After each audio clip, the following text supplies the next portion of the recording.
this is Himanshu, your teacher taking virtual classes from Commerce Quest Coaching Center. Today I am going to start a new topic named as liabilities of auditor of your subject auditing and secretarial practice for BCom 4th semester students. This topic is connected to your topic company audit, but इस chapter में बच्चों इतना content है, liabilities के topic में इतनी wide range है, इसीलिए मैंने इसका सेपरेट वीडियो रिकॉर्ड किया। इसमें आपको लाइबिलिटीज़ से कनेक्टेड जितने भी टॉपिक, जितने भी सेक्शन आपके सिलेबस के लिए रेलेवेंट हैं, सारे शामिल किए मैंने। मेजर हेडिंग्स में डिवाइड किया है सेक्शंस को। लेकिन बच्चों, आज का सेशन स्टार्ट करने से पहले let me thank you all for the wonderful support and faith on my channel. आपने मेरे चैनल को इतना सपोर्ट किया, उसके लिए बच्चों दिल से शुक्रिया। तो चलिए बच्चों, स्टार्ट करते हैं आज का session. This is for BCom 4th semester audit and secretarial practice. Topic is liabilities of auditor. Liabilities of auditor को बच्चों मैंने 4 मेजर हेडिंग्स में डिवाइड किया है। First is civil liability for negligence and liabilities for misfeasance. Second is बच्चों liabilities under company act which is further divided into civil liability and criminal liability. Liabilities under other statutes, other में income tax act है और action in case of fraud है। Fourth is बच्चों liabilities for professional misconduct। Total 4 major heading है, पहले ये समझना ज़रूरी है, इसीलिए मैंने पहले पेज पे डायग्राम बनाया जिसमें 4 मेजर हेडिंग्स में डिवाइड किया है। क्योंकि सेक्शन ज़्यादा हैं, उनको संभालना है, तो पहले मेजर डायग्राम समझ लो। टोटल 4 हेडिंग्स है। First is negligence and misfeasance, second is company act, third is other statute, fourth is professional misconduct. पहले हम इसको स्टार्ट करेंगे फर्स्ट पॉइंट को। फर्स्ट पॉइंट में बच्चों 2 पॉइंट कवर्ड है, negligence and misfeasance. If auditor is found to be negligent in performance of his duties then auditor will become liable. Negligent होता है बच्चों अपनी जो ड्यूटीज़ है उनको सही तरीके से नहीं निभाना, ठीक है, negligent. To hold auditor liable if it should be shown. 3 prove करने पड़ेंगी चीज़ें अगर आपने ऑडिटर को गलत कहना है। 3 चीज़ें कौन सी हैं? First is there has been negligence in the performance of his duties. आपको इस बात को प्रूव करना है कि उसने अपनी ड्यूटीज़ को नेग्लिजेंट तरीके से निभाया। सेकेंड, लॉस और डैमेज इज़ रिजल्ट ऑफ इस नेग्लिजेंट, और उसकी नेग्लिजेंट की वजह से ही लॉस हुआ है, उसकी लापरवाही की वजह से ही लॉस हुआ है। पहले प्रूव करो उसने लापरवाही की है, सेकेंड जो लॉस हुआ है उसकी लापरवाही से ही कनेक्टेड है, and third loss was suffered by the client to whom he owed a duty, और उसका लॉस हुआ है जिसके प्रति उसकी रिस्पॉन्सिबिलिटी थी। सिंपल है बच्चों, पहला आपको प्रूव करना है कि उसने नेग्लिजेंटली परफॉर्म किया है। सेकंड आपको प्रूव करना है कि उससे लॉस हुआ है, उसके नेग्लिजेंट की वजह से कंपनी को लॉस हुआ है या फिर किसी पर्सन को लॉस हुआ है, और जिसको लॉस हुआ है वो उसका क्लाइंट है, उसके प्रति उसके कुछ फ़र्ज थे। तो 3 बातें प्रूव कर दो तो ऑडिटर नेग्लिजेंट है, हो गया प्रूव। सिंपल सा पॉइंट है फर्स्ट। सेकंड है बच्चों liabilities for मिसफेयरेंस।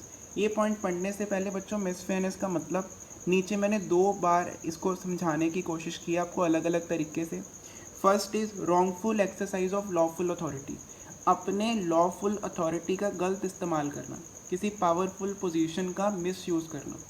Second, doing of a lawful act in unlawful manner, मतलब काम कर तो लॉफुल रहे हो लेकिन उसको करने का ढंग अनलॉफुल है। तो दोनों ही बच्चों मिसफेयरेंस हैं। अब सेक्शन पढ़ते हैं। अकॉर्डिंग टू सेक्शन 340 कोर्ट में assess damages against delinquent director, delinquent होता है अपराधी, and other directors officers including auditor. बच्चों ऑफिसर और ऑडिटर एक ही बात है, कंपनी में ऑडिटर को भी ऑफिसर की पोजीशन पे ही माना जाता है। If he is guilty of neglect of duty और misfeasance so as to cause loss to the company. बच्चों सिंपल लैंग्वेज में क्या लिखा है, सेक्शन 340 के हिसाब से कोर्ट के पास डैमेजेस क्लेम करने की पावर आती है अगर ये प्रूफ हो जाए कि कंपनी के ऑफिसर, जिसमें ऑडिटर भी इंक्लूडेड है, उसकी वजह से कंपनी को लॉस हुआ है, उसकी नेग्लिजेंट की वजह से लॉस हुआ है, उसकी मिसफेयरेंस की वजह से लॉस हुआ है। तो ये प्रूफ होता है, सेक्शन 40 कोर्ट को पावर देता है कि कोर्ट बोलेगा ऑडिटर को कि जो डैमेजेस पे कर, जितने तेरे वजह से नुकसान हुआ वो नुकसान कंपनी का ठीक करके दो। तो 2 पॉइंट थे बच्चों फर्स्ट मेजर हेडिंग में। 4 हिस्सों में क्वेश्चन डिवाइडेड है बच्चों। उसमें से फर्स्ट इज कवर्ड, ठीक है। सेकंड क्या होता है, कंपनी एक्ट। कंपनी एक्ट 2013 में बच्चों दो मेजर हेडिंग्स है, first is civil and second is criminal liability. Start करते हैं सिविल लायबिलिटी। सिविल लायबिलिटी के स्टार्टिंग में बच्चों मैंने सेक्शन 2 के हिसाब से ये लिखा है कि जहाँ जहाँ पे ऑफिसर की बात होगी उसमें ऑडिटर को भी इंक्लूड कर लेना, because as per the section 2 sub section 59 of the act the term officer include the auditor. This means auditor is also liable under section, ये मैंने कुछ सेक्शन में लिखे हैं, सेक्शन 299, 300, 340 एंड 342, ठीक है। और मैंने डिफाइन भी किया है कुछ सेलेक्टेड सेक्शंस को। स्टार्ट करते हैं। टोटल बच्चों सिविल लायबिलिटी में 5 पॉइंट है, ठीक है। ध्यान रखो ये ट्रैकिंग इंपॉर्टेंट होती है क्वेश्चन को पढ़ने के लिए। आपको पता होना चाहिए सिविल लायबिलिटी कितना पॉइंट्स में कवर्ड है। सिविल लायबिलिटी के 5 पॉइंट हैं, उसमें फर्स्ट पॉइंट बच्चों यहाँ लिखा हुआ है, penalty for failure to disclose frauds under section 143 sub section 12। अगर बच्चों आपको याद हो, जो हमारी लास्ट रिकॉर्डेड सेशन था उसमें मैंने ड्यूटीज़ करवाई थी आपको, उसमें सेक्शन 143 की बात हुई थी। फ्रॉड की रिपोर्टिंग करनी होती है सेंट्रल गवर्नमेंट को। अगर ऑडिटर ने फ्रॉड की जो रिपोर्टिंग है सेंट्रल गवर्नमेंट को नहीं की, मतलब ऑडिटर को पता है कंपनी में फ्रॉड हो रहा है और ऑडिटर फिर भी सीजी मतलब सेंट्रल गवर्नमेंट को नहीं बताता, तो ऑडिटर को पनिशमेंट मिलेगी। पनिशमेंट बच्चों कितनी मिलनी है, फाइन लगना है उस पर, which shall not be less than 1 lakh which may extend to 25 lakh। कम से कम 1 लाख, ज़्यादा से ज़्यादा 25 लाख तक का फाइन लगेगा अगर उसने सेक्शन 143 में फ्रॉड की रिपोर्टिंग नहीं की। नेक्स्ट है बच्चों under section 299, tribunal has power to summon. Summon लिखा है बच्चों यहाँ पे, समन का मतलब होता है कोर्ट चाहे तो आपको कोर्ट में आने को बोल सकता है, कब, और एग्जामिनेशन के लिए भी बोल सकता है। Tribunal has power to summon and examine any officer of company और पर्सन। ऑफिसर में बच्चों ऑडिटर आ गया ना, सेक्शन पहले मैंने लिख दिया है, जहाँ जहाँ पे ऑफिसर आएगा वहाँ वहाँ पे ऑडिटर है। एनी ऑफिसर ऑफ कंपनी और पर्सन हु इज़ नोन और suspected to have in his possession, जिसके बारे में कोर्ट को पता है या कोर्ट को शक है कि इस पर्सन के पास कंपनी की प्रॉपर्टी है, कंपनी की बुक्स पड़ी हैं, कंपनी के पेपर्स हैं, या फिर ये पर्सन कैपेबल है इंफॉर्मेशन देने के लिए।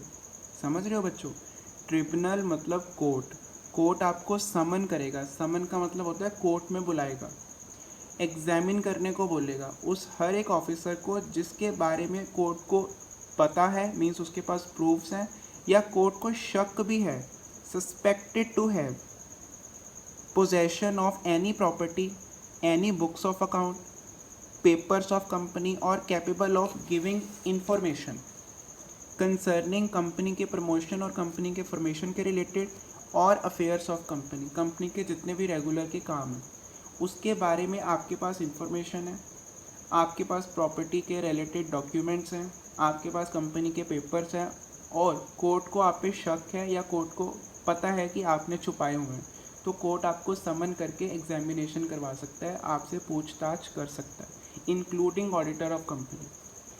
ठीक है, ये था बच्चों सेक्शन नंबर 299। अब हम करेंगे third point, section 300 civil liability के 5 पॉइंट है, उसमें से third point, where order for winding up has been made. Winding up का मतलब होता है कंपनी बंद करने के ऑर्डर। ट्रिब्यूनल में after considering the report of official liquidator direct officials of company to be possibly examine on a day appointed. ठीक है, अगर बच्चों कंपनी को वाइंड अप करने के ऑर्डर पास हो चुके हैं तो कोर्ट क्या करेगा, ऑफिशियल लिक्विडेटर अपॉइंट करेगा। अब ऑफिशियल लिक्विडेटर अपनी रिपोर्ट कोर्ट को देगा कि कंपनी में क्या क्या फ्रॉड्स हुए हैं।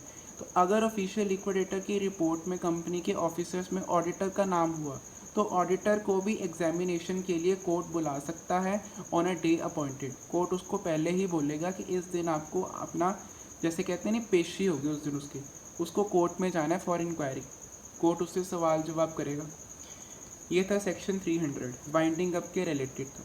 नेक्स्ट है बच्चों सेक्शन 340, कंपनी में अंडर दिस सेक्शन कंपेल का मतलब होता है मजबूर करना ऑडिटर को to contribute such sums to assets of company by way of compensation in respect of breach of trust और misfeasance as tribunal think fit. ये भी ठीक है, 300 सेक्शन में बच्चों कोर्ट ने एग्जामिनेशन के लिए बुलाया ऑडिटर को, क्योंकि ऑफिशियल लिक्विडेटर की रिपोर्ट में लिखा था कि ऑडिटर ने कुछ ऐसे फ्रॉड्स हैं जिनके बारे में बताया नहीं कोर्ट को।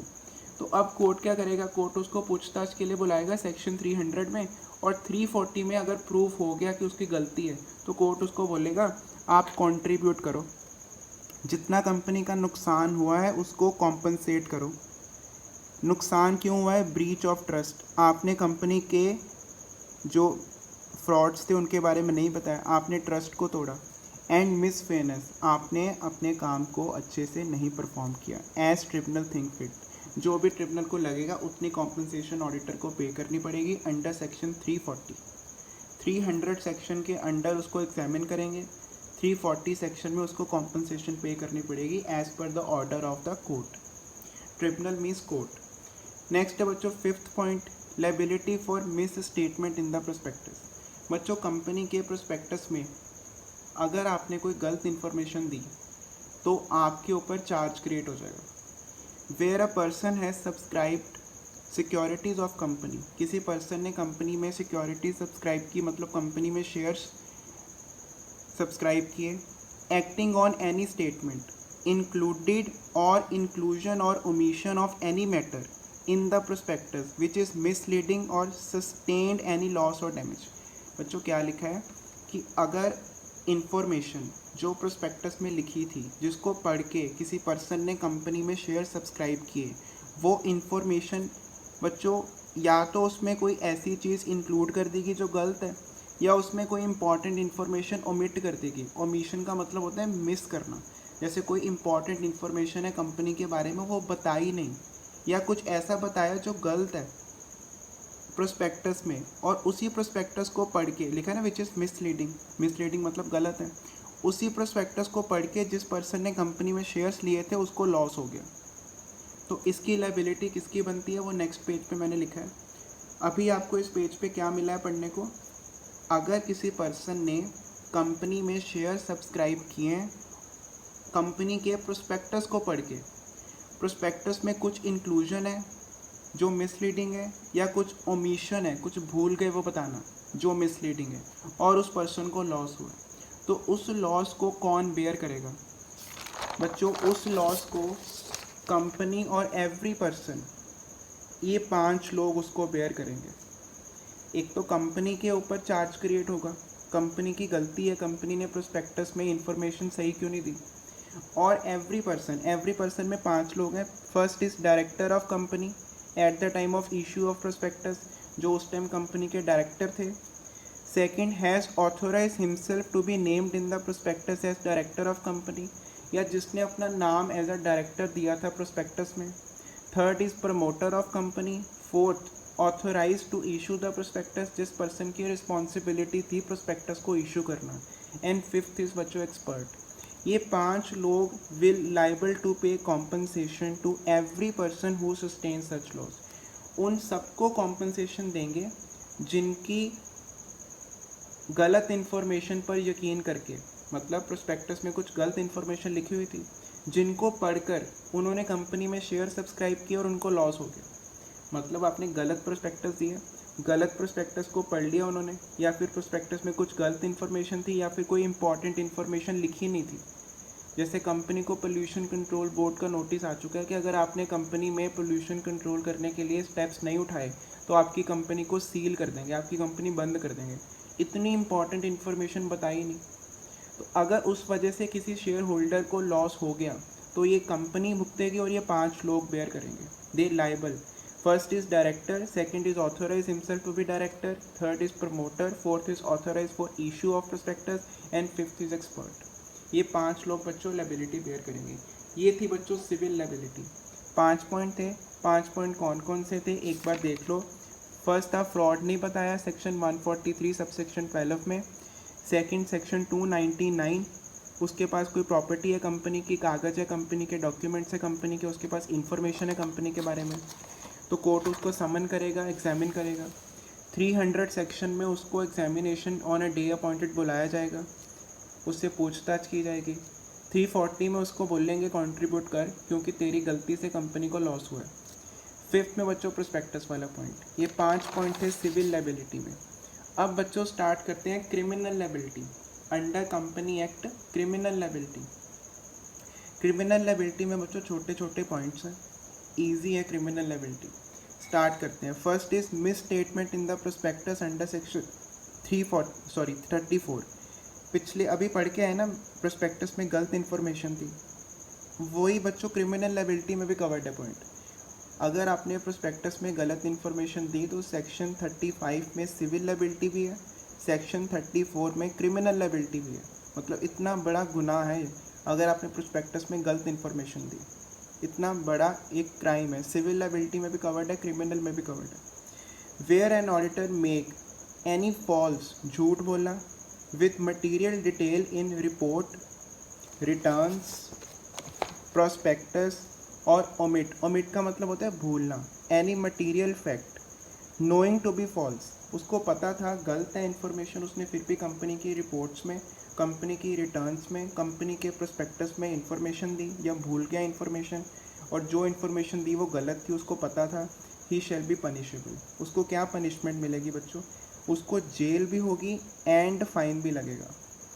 Imprisonment for minimum term of 6 month and extendable to 10 year, 6 महीने से लेके 10 साल तक की जेल हो सकती है, कम से कम 6 महीने, ज़्यादा से ज़्यादा 10 साल। एंड उसको फाइन भी बेयर करना पड़ेगा, which shall not be less than amount involve in the fraud but which may extend to 3 time of amount involve in the fraud. मतलब जितना उसने फ्रॉड किया है उतना अमाउंट कम से कम, बट उसको 3 गुना तक बढ़ा सकता है कोर्ट। जैसे उसके वजह से लॉस हुआ है 20 लाख का, तो 20 लाख तो उसको देना ही है, 20 लाख का 3 टाइम्स करो 60 लाख, 60 लाख तक उसको फाइन कम कोर्ट बोल सकता है पे करने को।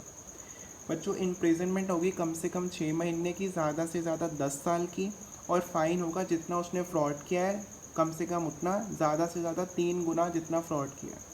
ये था बच्चों अगर प्रोस्पेक्टस में गलत इन्फॉर्मेशन दी। नेक्स्ट है बच्चों सेकंड पॉइंट क्रिमिनल में, ऑडिटर ने सेक्शन 143, 144 और 145 को फॉलो नहीं किया। ये सारे बच्चों उसके ड्यूटीज़ में कवर्ड है। First is power and duties of auditor. 143 में उसकी पावर्स भी हैं, ड्यूटीज़ भी हैं, उसने अपनी ड्यूटीज़ को नहीं निभाया। 143 ड्यूटीज़ से कनेक्टेड है ना। 144 में सर्टेन सर्विसेज है which auditor does not render, certain services which auditor does not render. बच्चों सेक्शन 144 में ना 5-6 सर्विसेज लिखी हुई हैं जो ऑडिटर कंपनी को नहीं दे सकता। मैं आपको एग्जांपल देता हूँ। ऑडिटर कभी भी कंपनी का अकाउंटेंट नहीं बन सकता। क्यों? क्योंकि अकाउंटेंट ने तो बच्चों अकाउंट प्रिपेयर करने हैं, और अगर अकाउंटेंट भी वही पर्सन है जो ऑडिटर है तो वो अपनी गलतियाँ क्यों निकालेगा? मिस्टर ए ने कंपनी के बैलेंस शीट बनाई है, मिस्टर ए कंपनी के अकाउंटेंट है और मिस्टर ए ही कंपनी के ऑडिटर है, तो ऑडिटर अपनी गलतियां निकालेगा? कभी नहीं निकालेगा ना। तो ये मना किया हुआ है ऑडिटर को कि आप कंपनी के अकाउंटेंट नहीं बन सकते, लेकिन फिर भी वो कंपनी का अकाउंटेंट है। तो उसने क्या किया? उसने सेक्शन 144 को फॉलो नहीं किया। और 145 में बच्चों साइनिंग ऑफ ऑडिट रिपोर्ट लिखी हुई है, उसने साइन के रिलेटेड कोई ऐसा नॉन कंप्लायंस किया। तो 3 सेक्शन उसने फॉलो नहीं किए, 143, 144, 145। ये था सेकंड पॉइंट। थर्ड है बच्चों उसने असिस्ट नहीं किया इन्वेस्टिगेशन में। सेक्शन 217 में कंपनी के अगेंस्ट कोई इन्वेस्टिगेशन कर रही थी सेंट्रल गवर्नमेंट, और ऑडिटर ने उनको सपोर्ट नहीं किया। गवर्नमेंट ने ऑडिटर को कहा आप मुझे डॉक्यूमेंट दो, इन्वेस्टिगेशन में हेल्प करो, लेकिन ऑडिटर हेल्प नहीं कर रहा है, इन्वेस्टिगेशन में असिस्ट नहीं कर रहा, तो भी वो बच्चों लायबल है। ये क्रिमिनल ऑफेंस है। तीसरा पॉइंट है। फर्स्ट पॉइंट क्या था? प्रोस्पेक्टस वाला। सेकंड 143, 144, 145 को फॉलो नहीं किया। And third point is failure to help in the investigation. Investigation का section 217। Failure to assist inspector appointed by CG, CG mean central government, to investigate affairs of company. CG ने inspector appoint किया लेकिन उसकी help नहीं कर रहा auditor. Next है बच्चों failure to assist prosecution of guilty officers. Guilty officers की प्रोसिक्यूशन का मतलब होता है बच्चों कि इंस्पेक्टर जो कोर्ट ने अपॉइंट किया था इन्वेस्टिगेशन के लिए, उस इंस्पेक्टर ने किसी पर्टिकुलर ऑफिसर के अगेंस्ट रिपोर्ट सबमिट की है। उस इंस्पेक्टर की रिपोर्ट में लिखा हुआ है कि कंपनी के ये 3 ऑफिसर हैं जिन्होंने कंपनी को इस हालात में पहुंचाया कि कंपनी बंद होने के कगार पे है। लेकिन ऑडिटर क्या कर रहा है? उन गिल्टी ऑफिसर को बचाने की कोशिश कर रहा है। प्रोसिक्यूशन ऑफ गिल्टी ऑफिसर होता है बच्चों कोर्ट की कानूनी कार्रवाई, प्रोसिक्यूशन ऑफ गिल्टी ऑफिसर मतलब कानूनी कार्रवाई में वो हेल्प नहीं कर रहा कोर्ट को, मतलब उन गिल्टी ऑफिसर्स को बचाने की कोशिश कर रहा है। प्रोसिक्यूशन ऑफ गिल्टी ऑफिसर का मतलब होता है उनके अगेंस्ट चार्ज क्रिएट करना, कानूनी कार्रवाई करना, उसमें बच्चों वो असिस्ट नहीं कर रहा, मीन्स गिल्टी ऑफिसर को बचाने की कोशिश कर रहा है। नेक्स्ट है बच्चों fourth point, failure to return property, books और पेपर। उसको बच्चों ये चाहिए कि कंपनी के लिक्विडेटर को, जो कंपनी बंद करने के लिए कोर्ट ने अपॉइंट किया, सारे डॉक्यूमेंट, प्रॉपर्टी के कागज़, रिटर्न्स, पेपर उसको हैंड ओवर करें, लेकिन वो उसको हैंड ओवर नहीं कर रहा।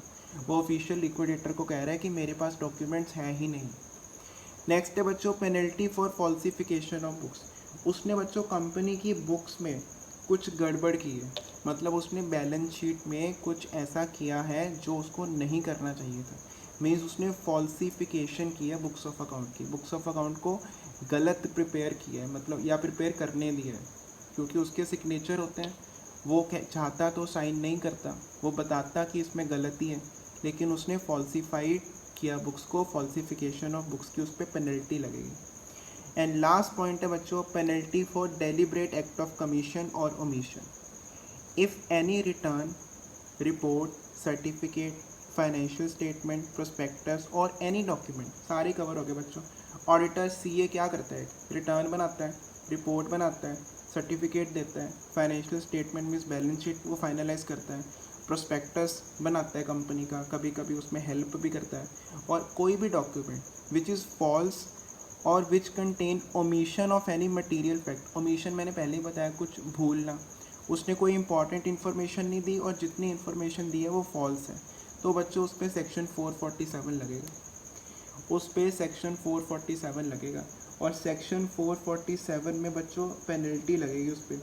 पेनल्टी कितनी है, वही जो मैंने पहले बताई थी, ये रहा सेक्शन 447, ये वाला सेक्शन बच्चों। फर्स्ट उसको 6 महीने से लेकर 10 साल तक की जेल, दूसरा कम से कम जितने का फ्रॉड किया और ज़्यादा से ज़्यादा 3 गुना जितना फ्रॉड किया उतना फाइन। ये बच्चों सेक्शन 447 है, आप यहाँ पे लिख भी सकते हो 447 सेक्शन 447 की उसको पनिशमेंट मिलेगी अगर उसने कुछ भी कमीशन या ओमिशन को डेलिबरेटली किया। कमीशन का मतलब होता है गलत बताना, ओमिशन का मतलब होता है इम्पॉर्टेंट सही इन्फॉर्मेशन को ना बताना। ना बताना भी बच्चों गलत बताने के बराबर ही है। तो ये थे बच्चों क्रिमिनल ऑफेंसेस, एक बार रिवाइज कर लो।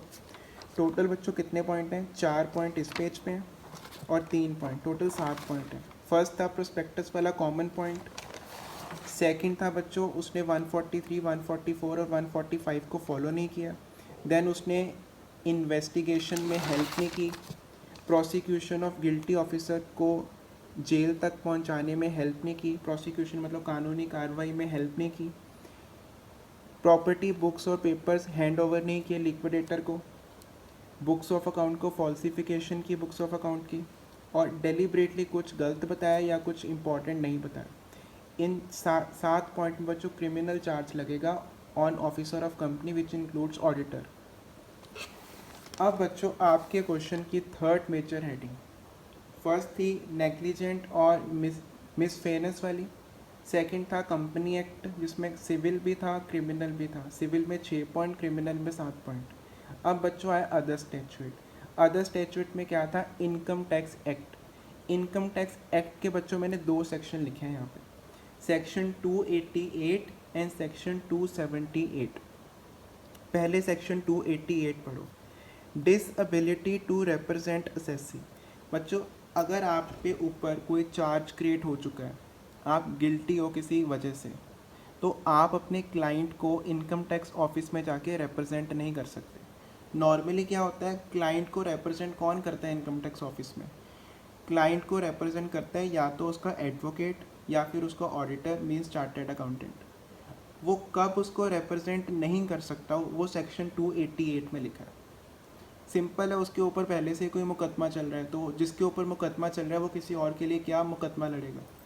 Disability to represent assessee, first a person who has been convicted, convicted मतलब उसके ऊपर पहले से केस चल रहा है, of any offence connected with any income tax proceedings, income tax वालों को उस पर पहले ही कोई केस चल रहा है और या फिर उस पर कोई पेनल्टी लगा चुका है income tax act, on whom penalty has been imposed, IMPOSED, penalty has been imposed, is disqualified from representing an assessee, वो अपने assessee को बच्चों कोर्ट में represent नहीं कर सकता, या तो वो convicted है या उसके ऊपर penalty लगी है, या तो वो convicted है या उसके ऊपर बच्चों penalty लगी है, PENALTY।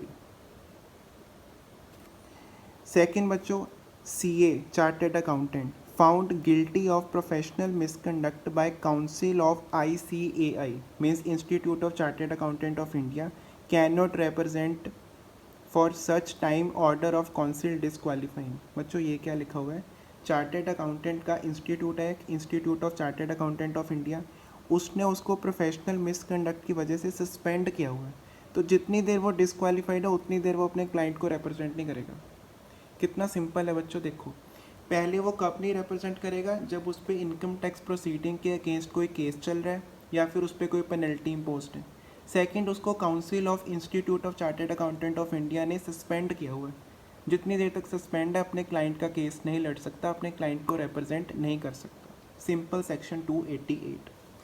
नेक्स्ट है बच्चों section 278, a person who act, इसमें पता क्या लिखा है बताता हूँ, उसने किसी पर्सन को या अपने क्लाइंट को मजबूर किया गलत इन्फॉर्मेशन जमा कराने में। उसने बोला इनकम टैक्स ऑफिसर के सामने जाके ये इन्फॉर्मेशन दे दो, कोई नहीं मैं देख लूँगा। पता चल गया बाद में कि उसने उसको क्लाइंट को बोला था इन्फॉर्मेशन जमा कराने में, तो वो अब उसकी गलती है, उस पर ऊपर पेनल्टी लगेगी जिसने उसको बोला था गलत इन्फॉर्मेशन जमा कराने में। एनी पर्सन हु एक्ट मतलब खुद उसने किया, और इंड्यूस एनी पर्सन किसी को कन्विंस किया, to make and deliver to IT authorities, IT authorities बच्चों पता है आपको, income tax authorities, a false document गलत डॉक्यूमेंट, फॉल्स स्टेटमेंट गलत स्टेटमेंट, फॉल्स अकाउंट गलत अकाउंट, relating to any taxable income which he knows to be false and does not believe to be true, जो उसको पता था गलत है या उसको ये नहीं पता था कि ये सही है, तो दोनों में उसको जेल होगी। जेल कितनी होगी, 3 साल से लेकर 7 साल तक, और साथ में फ़ाइन भी लगेगा। सिंपल बच्चों। एनी पर्सन हु एक्ट, जिसने ये काम किया या किसी और को इंड्यूस किया, इंड्यूस बच्चों होता है कंपेल करना, INDUCE। Any person to make and deliver, act मतलब उसने खुद मेक किया या उसने इंड्यूस किया डिलीवर करने के लिए इनकम टैक्स अथॉरिटीज़ को गलत डॉक्यूमेंट, गलत स्टेटमेंट, गलत अकाउंट टैक्सेबल इनकम के रिलेटेड, देन उसको पता था वो गलत है, फॉल्स है, या फिर उसको ये नहीं पता था कि ये सही है, मतलब उसको पता था कि इसमें कुछ ना कुछ तो गलत है। Does not believe to be true, यकीन होना चाहिए ना कि ये सही है इन्फॉर्मेशन जमा कराने से पहले। नोज टू बी फॉल्स और does not believe to be true. Does, if he does it he shall be punishable with imprisonment, means जेल होगी उसको 3 महीने से लेकर 7 साल तक की, और फाइन भी लगेगा। ये था बच्चों इनकम टैक्स एक्ट। उसके बाद फ्रॉड के केस में छोटा सा डायग्राम है, उसके अगेंस्ट कौन कौन से एक्शन लेगा अगर उसने फ्रॉड किया ऑडिटर ने। पहले वो डिस्क्वालीफाइड है to be appointed as an auditor. Second, उस पर सेक्शन 447 लग जाएगा। सेक्शन 447 वही था प्रोस्पेक्टस वाला। उसको 6 महीने से लेकर 10 साल की जेल हो सकती है, और जितना फ्रॉड किया उतना fine, which may be extendable to 3 times, 3 गुना तक का फ़ाइन लग सकता है उस पर। 447 लग जाएगा और वो डिस्क्वालीफाइड हो जाएगा। ये था बच्चों आपका डायग्राम का मेजर 3rd पॉइंट। अब बच्चों हम पहुँचे हैं लास्ट पॉइंट पर। लास्ट पॉइंट है penalty for professional misconduct. National financial review authority, NFRA कहते हैं इसको, नफरा, NFRA full form national financial review authority, shall have power to investigate कर सकती है national financial review authority either suo motu, suo motu होता है अपने आप, किसी के कहने पर नहीं, उसको लगा कि गड़बड़ है तो मुझे इन्वेस्टिगेशन करनी है, और on reference made by CG, या उसको गवर्नमेंट ने कहा है, into matters of professional misconduct और other misconduct committed by any member और firm of chartered accountant under chartered accountant act 1949। बहुत सिंपल है बच्चों, चार्टर्ड अकाउंटेंट एक्ट 1949 है, उसके अंडर जो चार्टर्ड अकाउंटेंट रजिस्टर्ड है या firm of chartered accountant means partnership firm जो उसके अंडर रजिस्टर्ड है। नफरा को लग रहा है नेशनल फाइनेंशियल रिव्यू अथॉरिटी को कि इस चार्टर्ड अकाउंटेंट ने या फर्म ऑफ चार्टर्ड अकाउंटेंट ने जो चार्टर्ड अकाउंटेंट एक्ट के अंडर रजिस्टर्ड है उन्होंने या तो उसको खुद लगा सुओ मोटो या उसको सीजी ने बोला कि इन्होंने कोई प्रोफेशनल मिसकंडक्ट करा है या कोई अदर मिसकंडक्ट करा है, तो वो इन्वेस्टिगेशन कराएगा national financial review authority. Simple है, NFRA इन्वेस्टिगेशन कराएगा चार्टर्ड अकाउंटेंट की और फर्म ऑफ चार्टर्ड अकाउंटेंट की, या उसको खुद लगेगा या सीजी के कहने पे, गवर्नमेंट के कहने पे कि इन्होंने कोई प्रोफेशनल मिसकंडक्ट किया है या कोई अदर मिसकंडक्ट किया। वेयर प्रोफेशनल और अदर मिसकंडक्ट इज प्रूव, और इन्वेस्टिगेशन में बच्चों ये प्रूव हो गया कि हाँ इन्होंने प्रोफेशनल मिसकंडक्ट भी करा है या फिर कोई अदर मिसकंडक्ट करा है, ये प्रूव हो गया, पहले इन्वेस्टिगेशन फिर प्रूफ हो गया। Then NFRA shall have power to make order, तो NFRA के पास क्या पावर्स हैं, ये है बच्चों लास्ट डायग्राम क्वेश्चन का। वो पेनल्टी लगाएंगे, चार्टर्ड अकाउंटेंट पे पेनल्टी लगाएंगे या फर्म ऑफ चार्टर्ड अकाउंटेंट पे पेनल्टी लगाएंगे। अगर वो अकेला चार्टर्ड अकाउंटेंट है, इंडिविजुअल है, उसके साथ कोई और नहीं है, तो बच्चों 1 लाख से लेके कम से कम 1 लाख और 5 टाइम्स ऑफ फीस, जितने उसने क्लाइंट से फीस ली थी उसका 5 गुना और 1 lakh which ever is more, मतलब नॉट लेस देन 1 लाख, कम से कम 1 लाख, मतलब 1 लाख की पेनल्टी तो लगनी ही लगनी है, और 5 टाइम्स ऑफ फीस रिसीव। ठीक है, उसको कितना कोर्ट बढ़ा सकता है, जितनी फीस रिसीव की उससे उसके 5 गुना, मीन्स कम से कम 1 लाख, ज़्यादा से ज़्यादा 5 टाइम्स ऑफ फीस रिसीव्ड। उसने फ़ीस रिसीव की थी क्लाइंट से मान लो 80,000, तो 80,000 का 5 टाइम्स कितना हुआ 4 लाख, तो कम से कम 1 लाख, ज़्यादा से ज़्यादा 4 लाख, क्योंकि उसकी फ़ीस 80,000 है, 80,000 इंटू 5 कर लो। अगर वो फर्म है तो बच्चों पेनल्टी ज़्यादा लगेगी, not less than 10 lakh, 1 lakh को बढ़ा के 10 लाख कर दिया, और which may extend to 10 times of fees receive, 5 गुना की जगह बढ़ा के 10 गुना कर दिया। इंडिविजुअल बच्चों not less than 1 lakh, firm पे not less than 10 lakh, maximum 5 times, maximum 10 times of fees received. Fees received case to case depend करता है। नेक्स्ट बच्चों, debarring member of firm from engaging himself और itself from practice as a member of ICI for a minimum period of 6 months.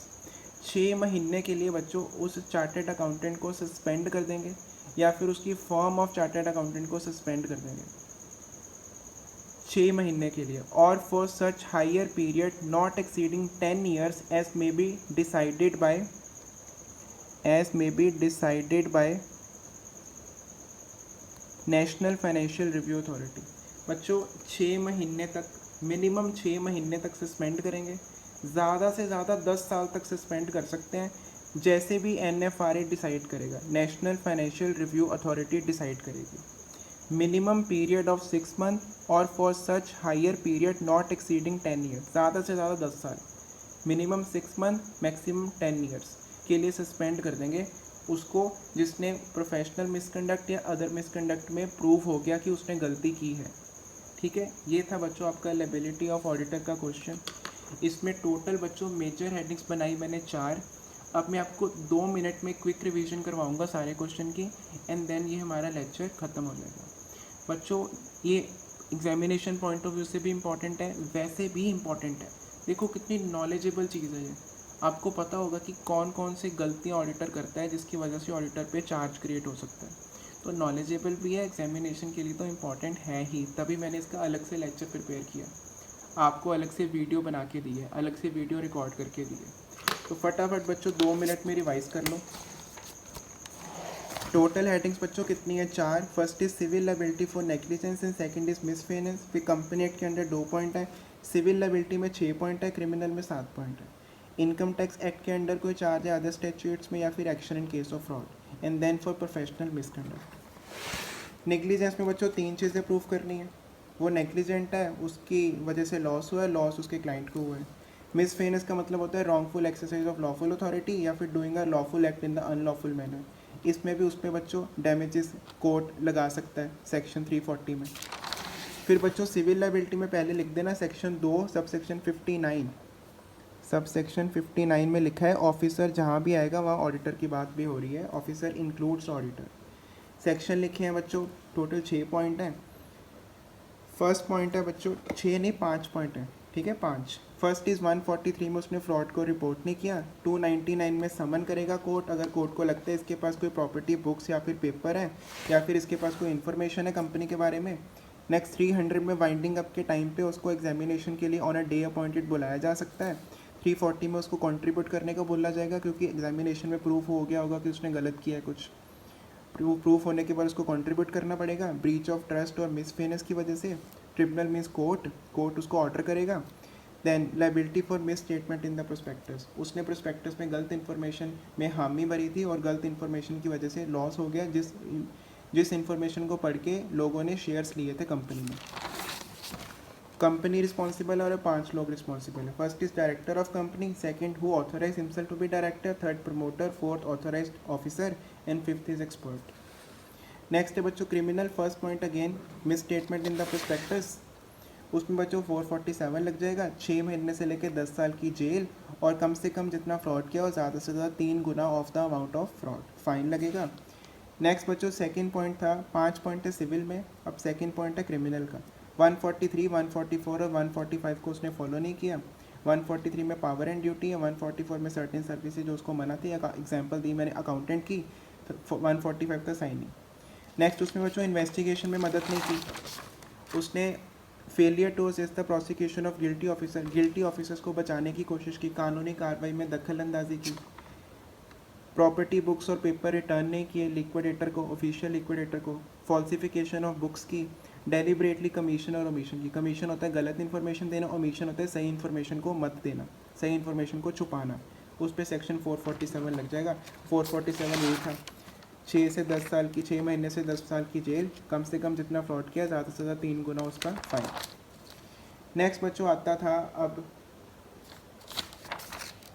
Total point थे criminal में बच्चों 3 और 4, 7 point criminal में, 5 point civil में। अब आता है अदर स्टेट्यूट, उसमें इनकम टैक्स एक्ट था 288 एंड 278। 288 में लिखा था अपने क्लाइंट को रिप्रेजेंट नहीं करेगा अगर उस पर कोई क्रिमिनल चार्ज के लिए कन्विक्टेड है या फिर उसको पेनल्टी कोई लगी हुई है कोर्ट की तरफ से, या फिर उसको ICAI ने सस्पेंड किया हुआ है, तो अपने क्लाइंट को वो रिप्रेजेंट नहीं कर सकता। ICAI means institute of chartered accountant of India, CA means chartered accountant. 278 में लिखा हुआ है कि अगर उसने कोई फॉल्स डॉक्यूमेंट दिया, खुद दिया या किसी को इंड्यूस करा, इंड्यूस होता है कन्विंस किया, to make and deliver IT authority, income tax authority को false document, false statement and false account दिया रिलेटिंग टू टैक्सेबल इनकम। उसको पता था वो गलत है, knowing to be false and does not believe to be true, उसको ये भी नहीं पता था कि ये सही नहीं है, मतलब उसको शक था। इन्फॉर्मेशन उसने वो दी है जो उसको पता था गलत है, या फिर उसको ये नहीं पता था कि ये सही है, मतलब सही इन्फॉर्मेशन देनी चाहिए ना। नोन टू बी फॉल्स, गलत ही थी, and does not believe to be true, अगर ट्रू नहीं उसको लग रही तो उसने साइन क्यों किया। उसको बच्चों 3 महीने से लेकर 7 साल की जेल और फाइन लगेगा। नेक्स्ट अगर फ्रॉड किया उसने तो उसको डिस्क्वालीफाई कर दिया जाएगा to be appointed as an auditor, और सेक्शन 447 लग जाएगा। 447 बच्चों यही वाला अगेन प्रोस्पेक्टस वाला सेक्शन 447। देन बच्चों लास्ट पॉइंट था प्रोफेशनल मिसकंडक्ट वाला, सेक्शन 447 लास्ट पॉइंट था प्रोफेशनल मिसकंडक्ट वाला। 447 मैंने पीछे आपको बताया, ऑलरेडी मैंने समझा दिया।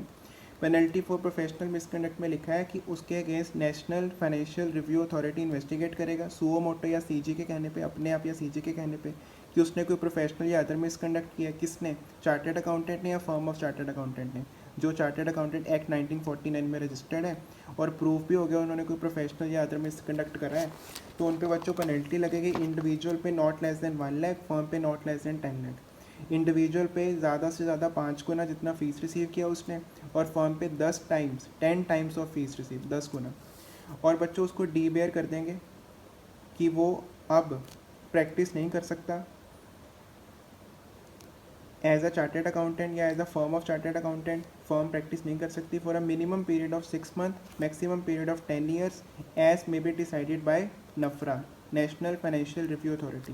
प्रैक्टिस का मतलब होता है वो अब क्लाइंट्स को अपनी सर्विसेज नहीं दे सकता। ठीक है बच्चों, ये था आपका liabilities of auditor. I hope आपको समझ आया हो। साथ में नोट्स बनाना, कोई आपका क्वेश्चन है तो आप कमेंट सेक्शन में लिख सकते हो। डिस्क्रिप्शन लिंक में बच्चों मैं पहले जितनी भी वीडियोस ऑडिट पे बना चुका हूँ उनका लिंक भी प्रोवाइड करूँगा, आप उसको भी देखना अगर आपने पहले के सेशंस नहीं देखे हैं। हमारी ऐप भी डाउनलोड कर सकते हो आप, लाइव क्लासेस के फीचर का बेनिफिट ले सकते हो। हमारी लाइव क्लासेस चल रही हैं बच्चों बीकॉम 4th सेमेस्टर के बच्चों के लिए। आप हमारी ऐप डाउनलोड कर सकते हो both for Android mobile phones from as well as app store for iPhone users. दोनों का लिंक बच्चों डिस्क्रिप्शन में आपको मिल जाएगा। अगर आप इस वीडियो को यूट्यूब पर देख रहे हैं, डिस्क्रिप्शन में दोनों के लिंक प्रोवाइड किए गए हैं, आप वहाँ से डाउनलोड कर सकते हो। थैंक यू सो मच बच्चों फॉर अटेंडिंग द सेशन।